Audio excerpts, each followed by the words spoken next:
जय श्री कृष्ण भगवान की जय। पौष शुक्ला पुत्रदा एकादशी। युधिष्ठिर बोले, हे कृष्ण, आपने सुंदर सफला एकादशी का वर्णन किया। अब कृपा करके पौष शुक्ला एकादशी का वर्णन करिए।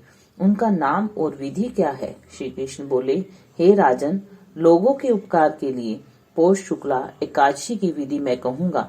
यह सब पापों को दूर करने वाली पुत्रदा एकादशी है। सिद्ध और कामना को पूर्ण करने वाले नारायण इसके देवता हैं।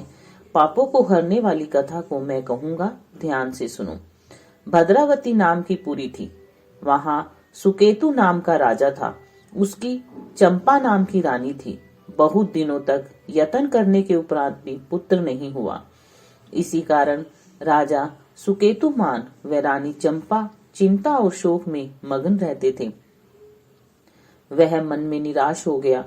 पुत्रहीन मनुष्य के जन्म का फल नहीं है। बिना पुत्र के घर सुना रहता है। जिनके घर में पुत्र है, उनका इस लोक में यश होता है, परलोक में अच्छी गति होती है। जिन पुण्य आत्माओं को सैकड़ों जन्म का पुण्य होता है, उनके ही पुत्र और पौत्र होते हैं। पुण्य और भगवान की भक्ति के बिना धन और विद्या नहीं मिलती। यह मेरा सिद्धांत है। इस प्रकार राजा दिन रात चिंता में मगन रहता था। फिर सुकेतमान ने आत्महत्या का विचार किया, परंतु उससे परलोक में दुर्गति समझकर यह विचार छोड़ दिया। संतान के अभाव से अपने शरीर को दुर्बल देखकर, अपनी बुद्धि से अपना हित सोचकर घोड़े पर बैठकर राजा घोर वन में चला गया। पुरोहित आदि किसी को यह मालूम नहीं हुआ।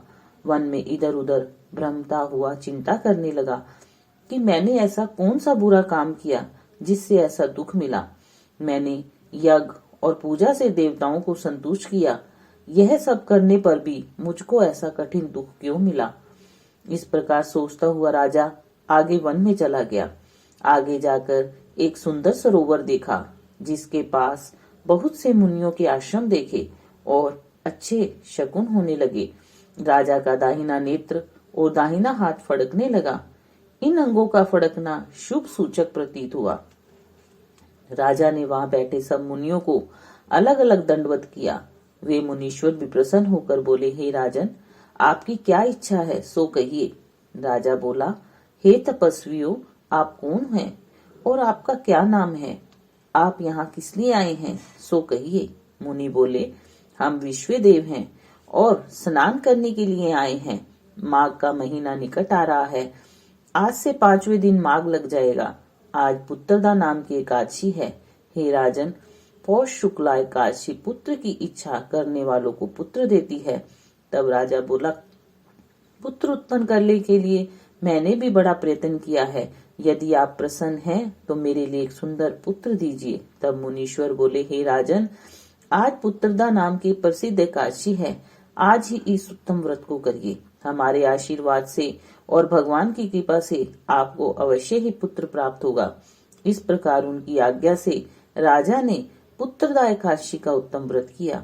द्वादशी में पारण करके मुनियों को बारंबार प्रणाम करके राजा घर पर आ गया। रानी ने गर्भ धारण किया। व्रत के प्रभाव से समय पर तेजस्वी और पुण्यात्मा पुत्र पैदा हुआ। वह बालक पिता को प्रसन्न रखता था।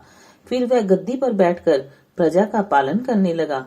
इसलिए पुत्रदा एकादशी का व्रत करना चाहिए। इस पुत्रदा के व्रत को जो मनुष्य करते हैं, वे मनुष्य इस लोक में पुत्र को प्राप्त करके मरने पर स्वर्ग को जाते हैं। फलाहार। इस दिन नारायणी की पूजा की जाती है। इस दिन बछड़े की माँ के दूध का आहार लिया जाता है। जय श्री कृष्ण भगवान की जय। जय श्री विष्णु भगवान की जय।